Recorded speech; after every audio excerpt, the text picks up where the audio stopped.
حاله عاليه جدا من الكريفنج، طول الوقت عايزه اكل حاجات مسكره وحاجات حلوه حاجات حادقه، اي حاجه، انا عايزه اكل اي حاجه وكل حاجه طول الوقت، وخصوصا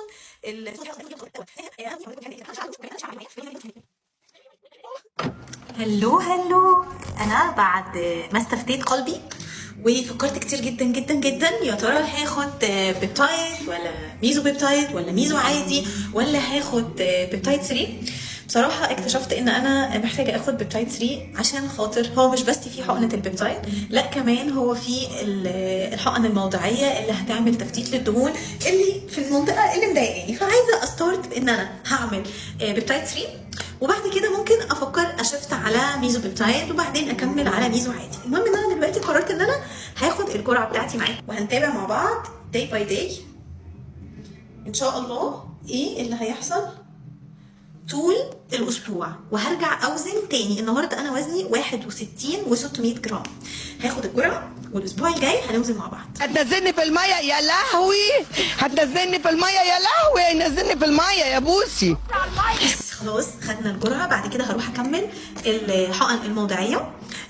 مش بس هننزل على الميزان، كمان هننزل مقاسات. ادعوا لي ان انا اقدر اكمل وما يحصلش اي سايد افكت. هتابعكم داي باي داي وهقول لكم اي سايد افكت حصلت معايا. نسيت اقول لكم ان انا كمان هنزل تمرين وهكمل لكم كمان السيريز في كل الفيديوهات الجايه. يلا باي باي.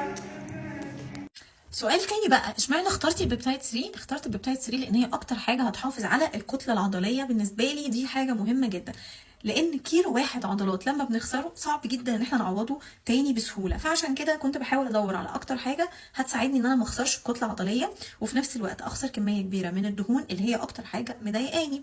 تاني حاجه، انا ليه ما اخدتش الشوت في نفس اليوم اللي انا كنت بصور لكم فيه الفيديو؟ لان انا كمان كان لسه ناقص بالنسبه لي تحليل انزيمات الكبد، وده كان لازم اعمله قبل ما اخد اي اجراء ليه علاقه بالحقن. وعشان كده باكد لك، لو انت ما عملتش تحاليل معينه اوعى تفكر في اي نوع من انواع الحقن، سواء كان ليراجلوتايد او سيماجلوتايد او تريزابيتايد او ريتاتروتايد او اي نوع من انواع البيبتايد، اوعى تفكر انك تاخدها قبل ما انت تحلل مجموعه تحاليل. ولو انت مش عارف التحاليل دي اكتب لي تحت كلمه تحليل وانا هكتبها لك على طول.